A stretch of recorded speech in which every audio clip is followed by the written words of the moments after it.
All right, so last time the group was still at Kaer Seren, and they were delving into the depths of the prophecy of the Unbound.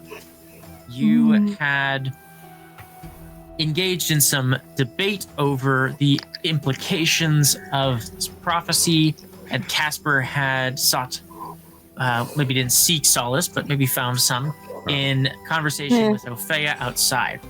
While Kilton reluctantly let go some information from his past about his family history, maybe not reluctantly. And amidst the revelations, the group, particularly Kaspar, noticed something was wrong with the vibration of his medallion, and Mareigh, with her ability to detect magic, realized that they were not alone in their musings, for an unseen eyes were witnessing their every move. As they realized this, the spell vanished from the fire, and you were left once again in the common room of Kaer Seren, where the group had been deliberating.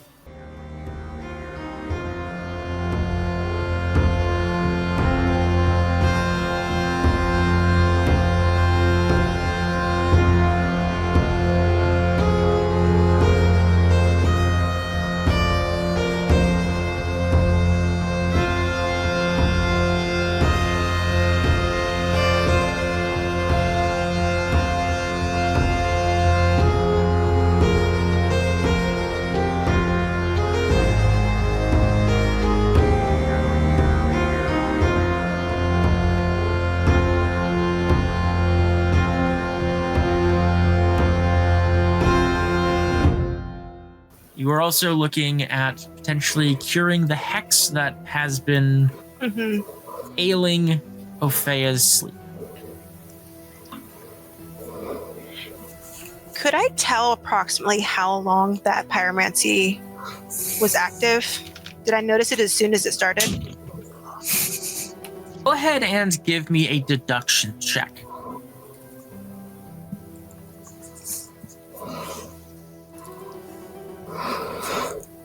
19. Nice. 19, that's very good. You feel like it wasn't very long. It wasn't immediate as it started that you detected it, but it was probably not going for the entirety of the conversation or for very long. Probably you caught it within the first few moments because you rolled so high on that magic intuition. It pretty quickly began to like tingle your senses. It's kind of one of those things where it was like where something's just slightly off and it takes you like a couple minutes to kind of figure out what's wrong with the situation. And then you were able to realize it. So probably pretty quick, but not immediate. They didn't get much information out of us then, because it seemed like it fizzled out as soon as I went over and said, hey, fuck you, stop spying on us. As soon as whoever this was realized that the gig was up and that they had been detected, then the spell faded pretty quickly. I need a drink. I need several drinks. There's several on the table right here. Kaspar fucking goes and serves himself 3, fucking mugs of something or other. Yeah, Kaspar, it's been a long evening. Everyone has had, a fair share of drinks. Go ahead and give us a endurance check as you down a few more drinks here. Watch me ace it. Watch you fumble. Because I'm a witcher and my body stat is killer. My body is killer, y'all. It's quite hard. I think sick fucking abs. Yeah, there we you're go. Fine. You've got like one in each hand and one waiting on the table, and you're good. So it actually probably sucks, honestly. You wanted to get drunk. You should have tried the fumble. Now you're just gonna have a beer bellyache. I still got some of that moonshine. Trying to get drunk. Something stronger, but maybe another time when you're in a better spot. No, absolutely.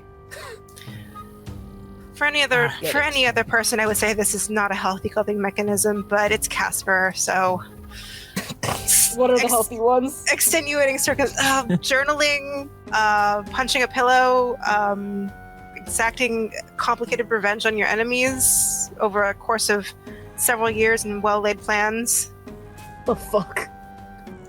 Hey, when you have eternity to work things out, get a little creative. Well, I think that I should be able to get the rest of the material, the ore, ready for your ritual. I'll put it up on the once I get everything ready. Give me maybe till tomorrow sometime, and then I gotta dig it out of the storeroom and all that kind of stuff and tidy up the training room a little bit. I don't really usually have guests, so but I'll set it up there and you can appreciate it. We'll need it to break the curse. We'll need to set up the ritual circle while she sleeps, for when she's asleep. Oh, well then maybe one of the quarters upstairs. That'd be appreciated. Thank you. Wait, upstairs? We can go up there, if we're supervised, correct? Yes, we were told to stay away. We were told to stay away from the upstairs, but if we have supervision, he's a bit dramatic, but yeah, as long as you have one of us with you, we got a lot of stuff that Dragomir seems to think is important. Rurik, since we're not allowed upstairs unsupervised, could you? The curiosity is just getting to me. Could you paint me a picture of what it's like up there? I mean, you want to see it? Lazy ass. I would love to see it. Yeah, I'll give you a tour if anybody wants. Follow me. Love a tour. Love a tour. All right, he starts leading the way, a little wobbly. Seems like maybe his endurance isn't quite as high as Kaspar. Don't drink some of the other witches. Too much too fast. Even if you can't get drunk, you can still hyperextend your stomach, and it's not pretty. Just saying. I'll go now. He does not respond to that.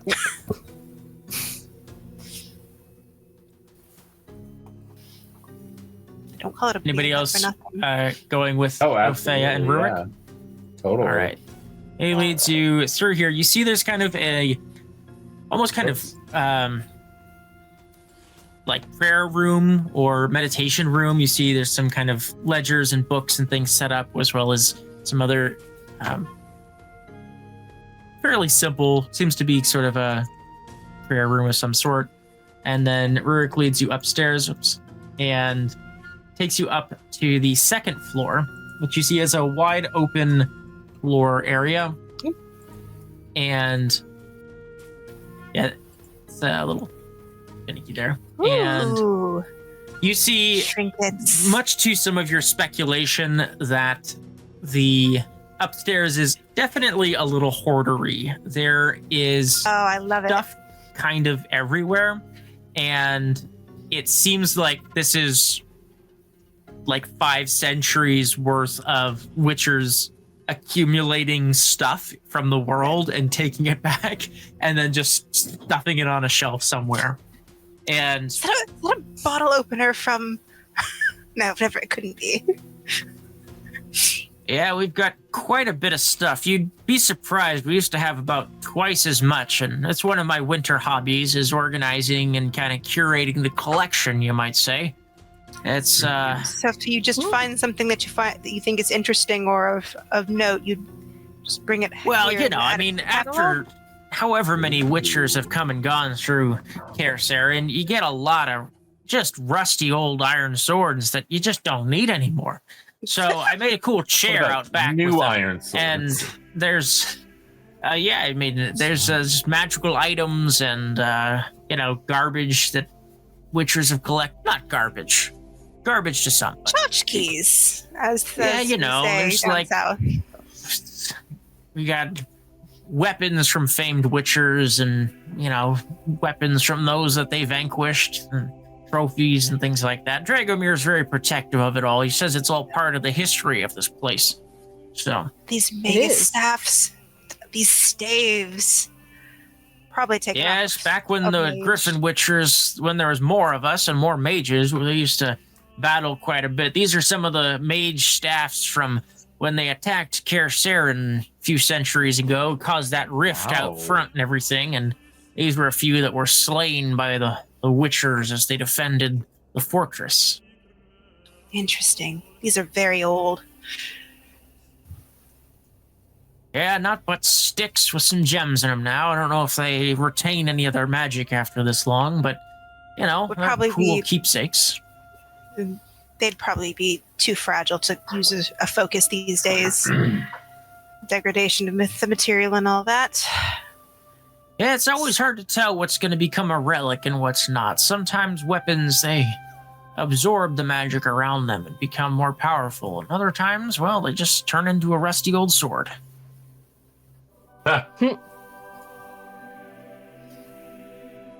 It shows like you the- around. You see there's this central area that leads down into where you were. So you can see Kaspar and Lucian down below, and This is the Julian mezzanine. strolling away. Yeah, and there's, stuff everywhere. It's more messy than it is in the map, but there's, boxes and things, and then there's a few of these display cases with certain objects and items in there. Go ahead, and anybody who would like can give me let's go with just straight awareness as you're looking around up here. Awareness. Awareness. Ooh. Right. Ooh.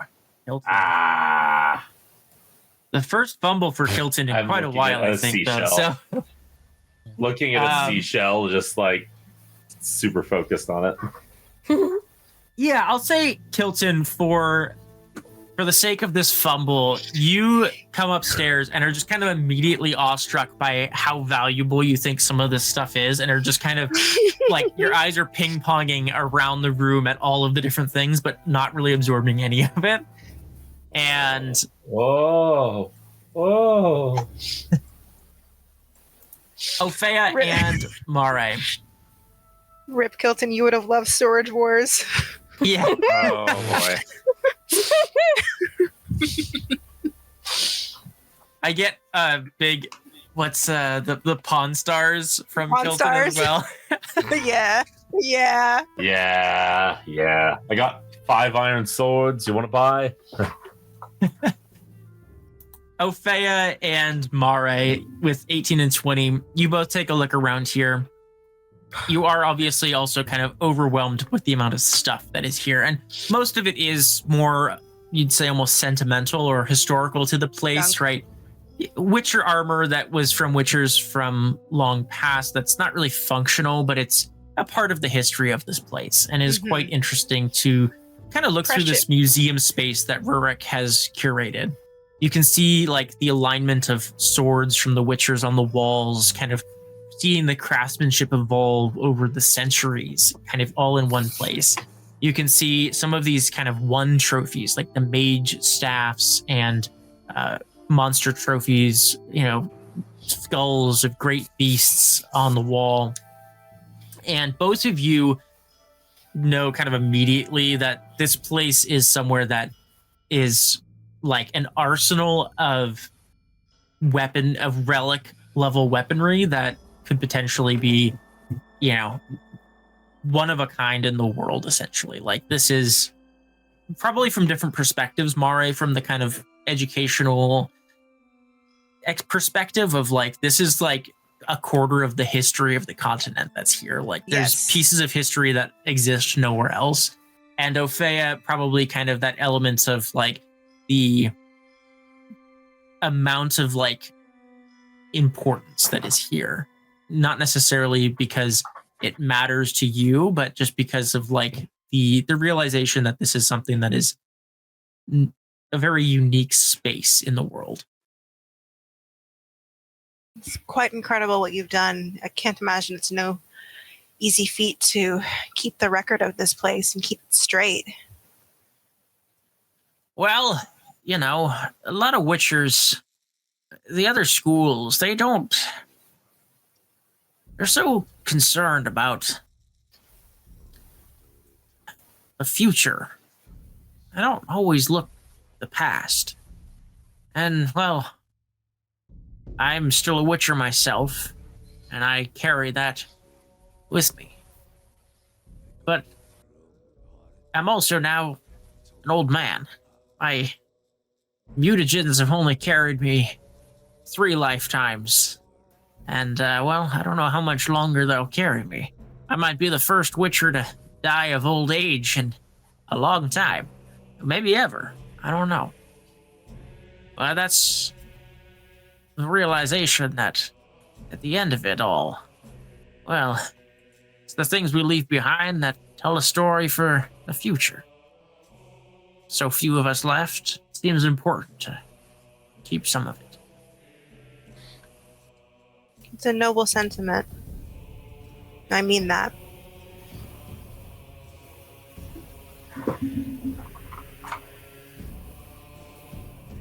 Mages sometimes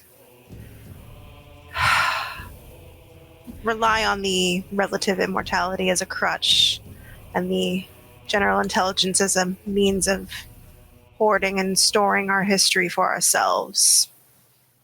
Ruminating on it, but never really learning from it. I think it serves us poorly. Keeps us resistant to change. I think we could take a page from that kind of sentiment. Honoring the past to give inspiration to the future via what we leave behind.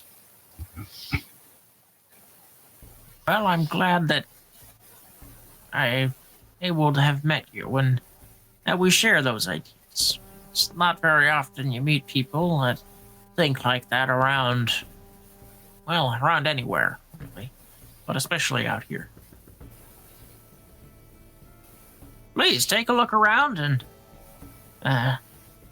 feel free to ask. I don't know if I'll have any answers for you, but there's a lot of things to look at around here, and, well, there's some cool ones. Just down this doorway here is the dormitories where we have our quarters set up, and then upstairs on the 3rd floor is the training grounds where we do our sparring, and, well, I don't as much anymore. I mostly do some of the light martial arts, mostly just for the flexibility. Some Aikido. Yeah. Some Tai Chi. Downstairs. What is this? It looks cool. Kaspar and Lucian sit across the table from each other, kind of. I don't know how many beers in tonight after the various conversations that have occurred. I'll go ahead and give Lucian another endurance check as well, just to see how he's doing. He's doing all right. Yeah, it's actually kind of depressing. Like, Kaspar does kind of want to get drunk, but he just can't. Yeah, it's Hobbit weed. You're both pretty solidly sober at this point, despite having downed nearly half a keg each. And you sit across the table from each other. Lucian kind of casts his eyes up towards you and says, "So, Kaspar, well, it seems as though, well, I know you don't like the idea of fate, but it seems whatever you might call it has brought us back together. It's good to see you, but I'm worried about you, my friend."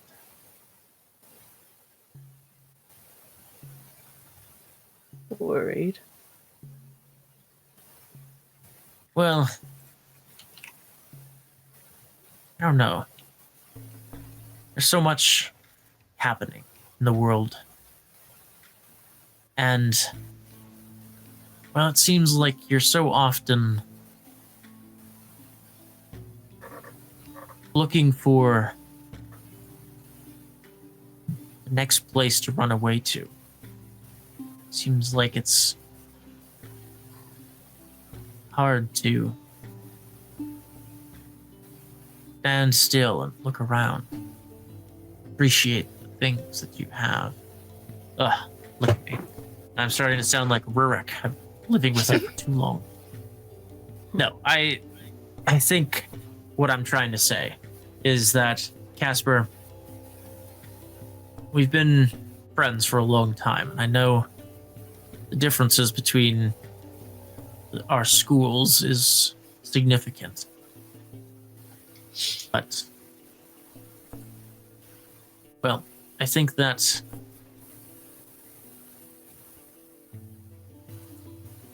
the thing you seek, the valiant goal,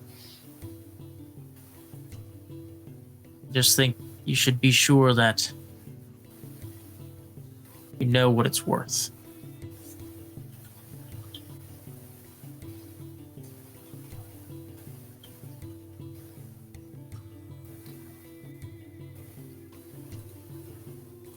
Lucian, I appreciate your concern. I do. You are someone that I consider a friend, which is rare for me to consider.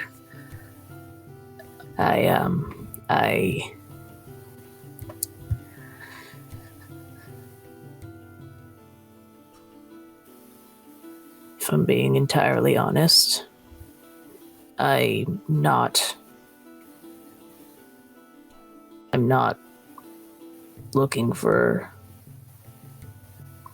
places to run to. I am desperately running from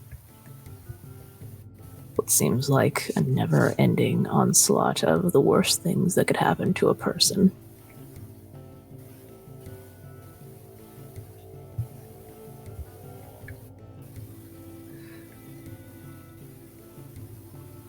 Feels that some people are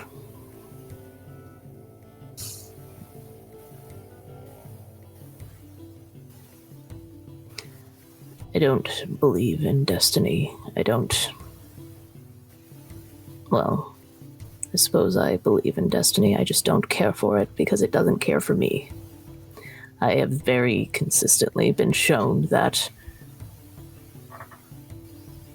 you don't get what you deserve. You suffer and then you die, apparently.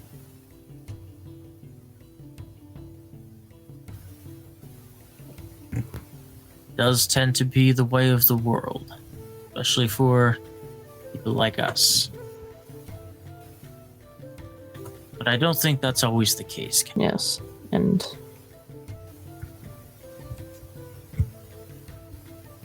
I think that's always the case for me.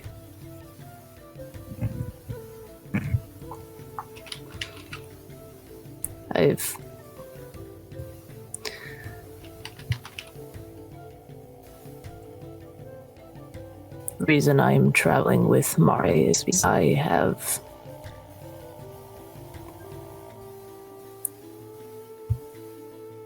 asked her to help me find a cure for the mutations to undo the Trial of the Grasses. Interesting. I had not considered such a fate possible.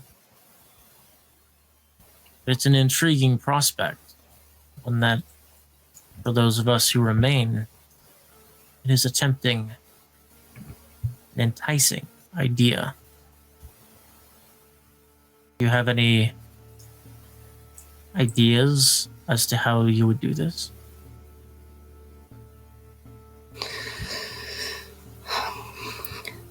I believe that it lies within the process itself, but the writings, the original writings from the mages who created Witchers, it's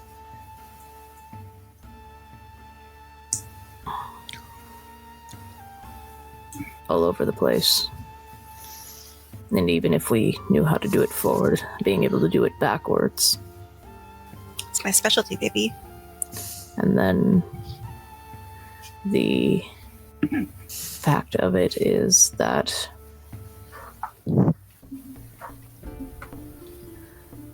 there's no telling what happens to one's body when that is removed. You know how many children die when they go through it, how many witchers die coming out of it. Indeed. It may be... well... may not have the outcome that you wish, but it is a valiant goal, and one that I think in this day and age seems like it should be achievable. Have you heard of the, well, I would call her an alchemist, but I believe scientist might be a more accurate term. Someone that Rurik had been in contact with some time ago. Apparently she had studied Witcher anatomy to some great extent. Further down south, not sure where. But this Sophia was supposedly the foremost expert on Witcher mutagens and anatomy, more so even than some of the remaining Witchers. Might be someone that could offer some answers. Last I heard, she was in Maribor, although that may not be accurate. What with the war? I'll look into it, thank you.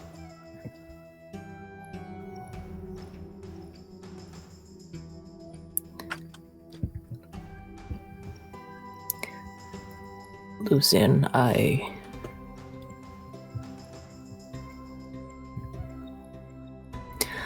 don't want to die a Witcher.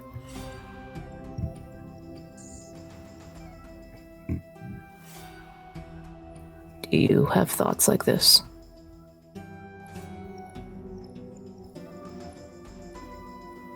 Well, my thoughts are mostly relegated to not wanting to die of starvation, but is a interesting prospect that I had not necessarily considered as a reality.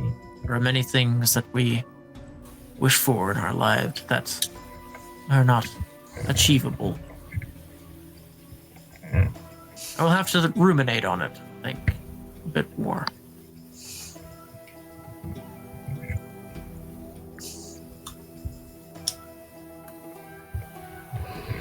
I wish it was easier to get drunk. That would be a nice benefit. With that, the group upstairs, Rurik has shown you around and given you a bit of a tour of the space upstairs. He takes a little bit of time to himself and gathers up. You see him digging through kind of one of those big kind of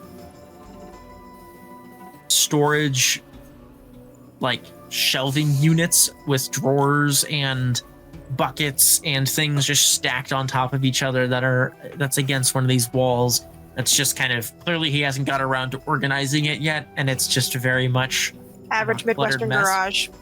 Yeah. And he pulls out a small kind of metal-looking box. You are able to discern that this appears to be some sort of lead box. And he opens it up, and you see that there are a number of pieces of glowing ore. He goes, this is something that I've had stuffed away in here for the gods know how long. I think it was something that Cohen brought back and set aside, and well, he's not going to need it now. So you go ahead and take this, and if you'd like, you can utilize one of our rooms for your ritual. If you have everything you need, I'm happy to help. Yes, it will take the entire night. She has to sleep in the ritual circle all night for it to take effect. Is that a... Sure, you can push you take from... my room. Here, let me show you where. He starts leading you down towards the room. If you want to try and do it. I think we should do it sooner than later. Don't wish to see what the prolonged effects of this curse are, and it's already been on her long enough. Yes, just do give Dragomir a heads up. I'd hate to be escorted out in the middle of the night. I'll let him know. He's... Come on, kicking the ass. Make some fuss about it. Muttering to himself. Fussy old ass. Fussy old donkey. Yeah, this is my room. You can use it. Right. We also need... Keep closing my journal. That's old. 5 candles, 5 beast bones, and 1 glowing ore. I have some beast bones. I think I have some candles. Do we have enough beast bones? I got into I have candle a making quantity myself a little. I have a quantity of 8. Okay, then we have enough beast bones. Could spare some candles. That would be wonderful. I Sure. do not have any. Oh, yeah, I've got dozens. You know, it was one of those things I got into as a hobby a little while ago, and I just made probably Chandlering? 1,000 of them. Oh, good meditative They're not hobby. Good, but, you know, it's... Candles are candles. They long as they like stay the lit. place. Yeah. I haven't burned anything down yet, so... All right. Once we have everything, I will get the ritual situated for Opheia. Sure. Kilton, what are you doing at this point as Opheia and Mareigh kind of prepare for a ritual? Rurik helping them get some candles and things like that ready. Well, I suppose I could just go find Kaspar. Nothing really I can do there, getting candles and stuff. You gonna hang out with me? Sure. Hey, I got distracted.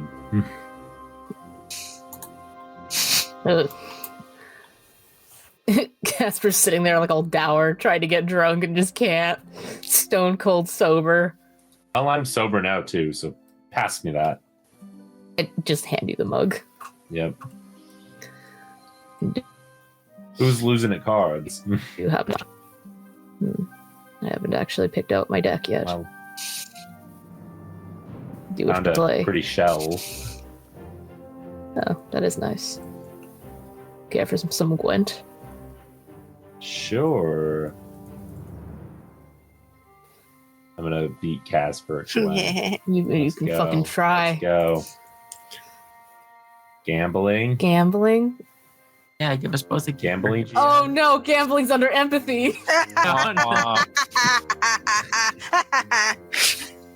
Oh no. Oh no, bestie. Wait, are we gonna wager for this?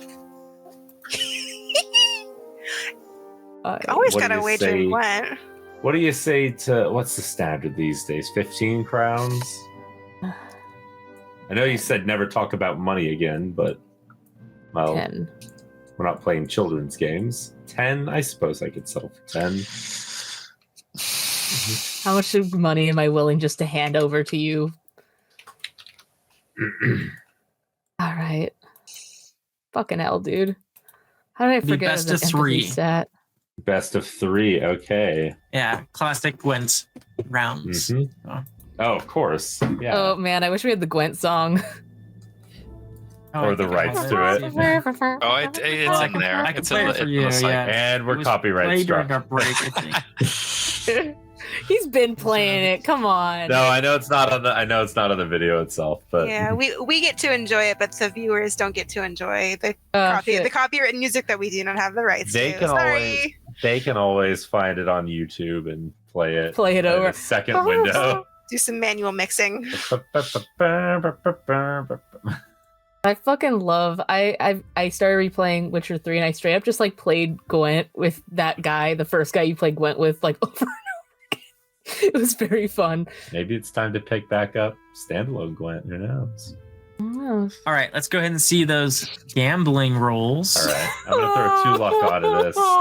You Ooh. beat me. You beat this. I don't think there's any way I can beat that. is You the know thing. how the crit works in this game. Like, just do Yeah, it. someone's got a fumble.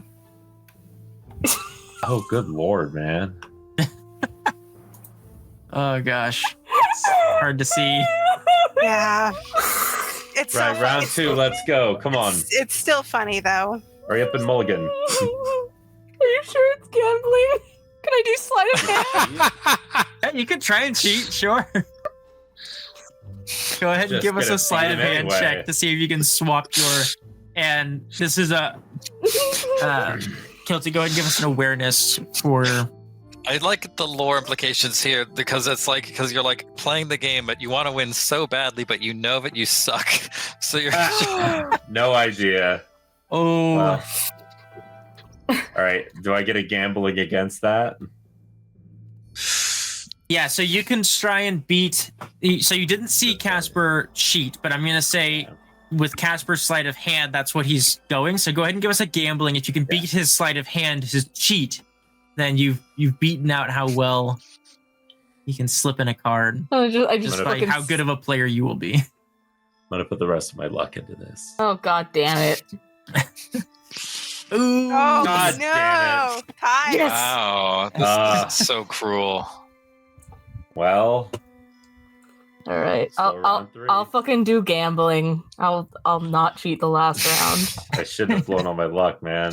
I just didn't want to fucking Losing to. Lose a friendly card game. lose in 2. God forbid. I didn't want to lose in 2, man. I wanted to have 3 rounds at least. There we go. Then lose at 3. All I'm right. almost wrote grooming in style. You would have fucking beat me at that Watch too, I this. think. Brush my teeth right in front of you. All of his cards are sleeved. His No. fate is so clean. Your game, Matt. Ooh, that was almost a 1 on my screen.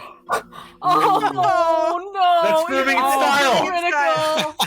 Is that grooming in style? I did the same thing you literally God just damn. said you will say. Oh. That's so funny. Kaspar, come on.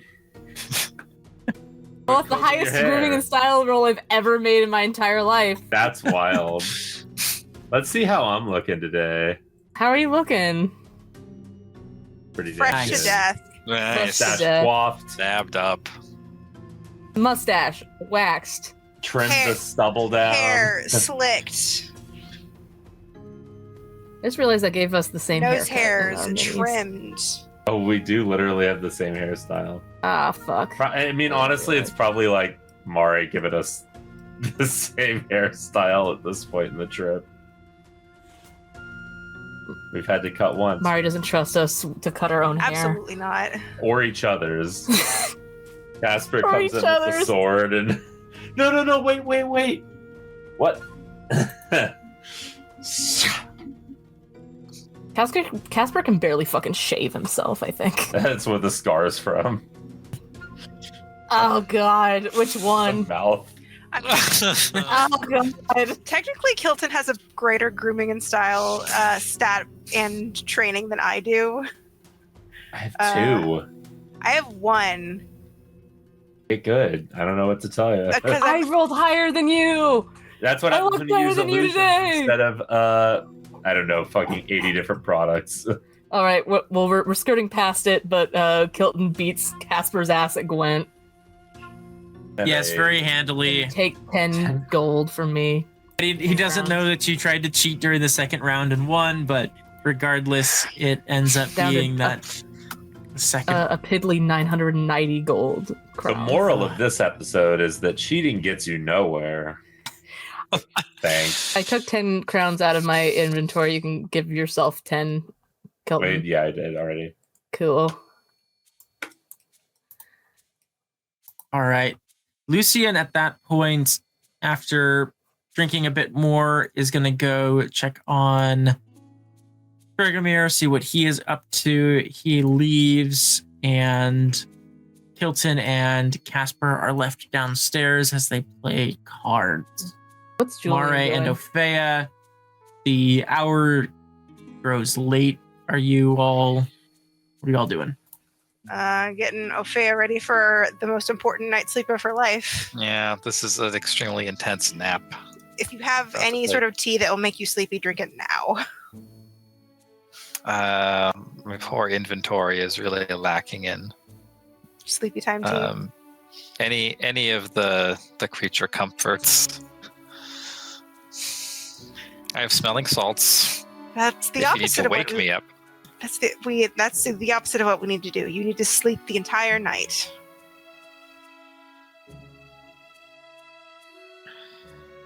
Can't wake up at all. That used to not be very hard. You're sleeping through the night. You're just not waking up rested. Unless you are waking up in the middle of the night. I just don't know. It feels like I'm waking up. I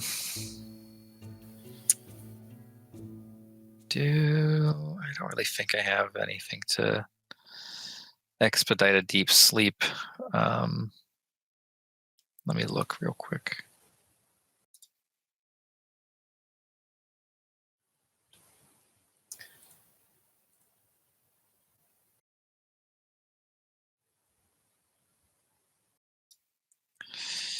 I think it'll be fine. I mean, if this you is just try to I think it will. relax. This is probably it's been a while since I've been on an actual bed, so It will help. I feel it will help. Oh. How many beast bones do you need? 5. There's Let me take those out of my inventory. the night. Right? Okay, it seems like you need to place the candles linked by bones and then place the glowing ore under your head.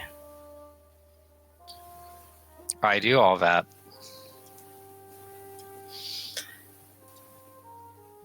Does the glowing ore just like click and like burn while holding it?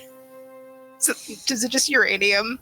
Can I have like an extra layered pillow between me and this? Maybe a lead pillow? No, I think you have to. I think You that's have to just suffer a little bit of irradiation to achieve this. I'll be okay.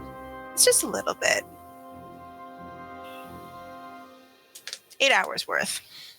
It's actually a lot of radiation. It'll be fine. Yeah, Do you it'll want be me fine. to stay, or should I go? I think that's up to Opheia, whatever gets her to fall asleep faster. Have you performed this ritual before? Me? Never. Just read about it. Rurik? Oh no, I haven't read or heard about it. I mean, I've heard about it, but it's not something I've done. I think it can just be me and Mareigh. You've done enough to help, but like I said, if you see Dragomir, just let him know what's up. All right, if you're sure you don't want any more company, I'll take make sure everyone else is doing all right.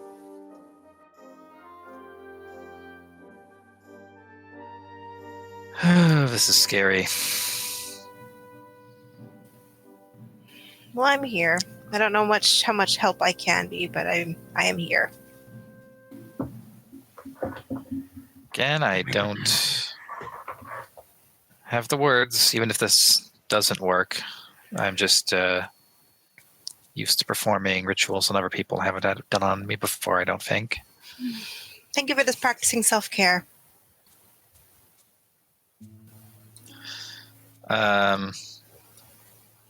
I'm gonna lie down.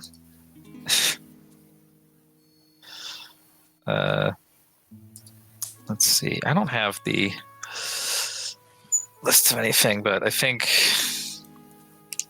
if I was just gonna try to go to sleep. Yeah, you just have to sleep. Sleep with the aura under your pillow or under your head.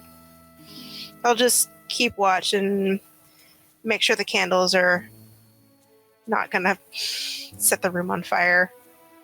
Good call. All right, so at this point, Opheia, you have prepared the ritual as described. The beast bones are around you. The flickering of the candles casts eerie shadows upon the stone walls of Kaer Seren here, and you place the strangely warm, glowing orb beneath your pillow as you settle in.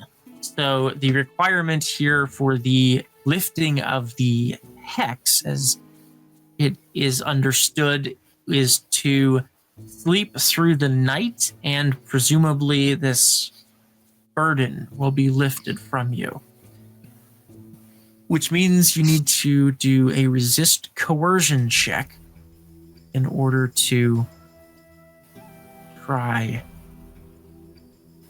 I'm gonna pour luck into this. As much as you got. Use it or lose it. Well, I have 10 luck points, so What? There we go! Nice. Incredible. No doubt that the feeling of being so close to lifting this burden that has plagued you for weeks now on end and robbing you of many nights of rest. You settle in, your body relaxing into the fairly comfortable kind of feather bed that Rurik has here in his chambers. The candles flickering warmly around you, and Opheia, you drift off into dreams that are pleasant. You find yourself in landscapes that are somehow familiar. You see all the wonderful colors of the landscape around you, the blue sky above.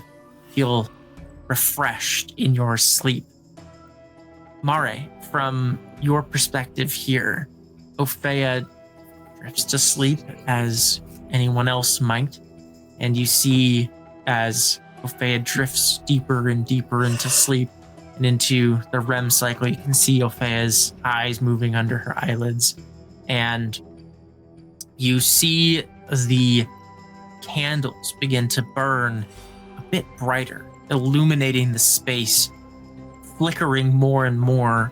The beast bones begin to almost rattle along in the circle that they are cast into.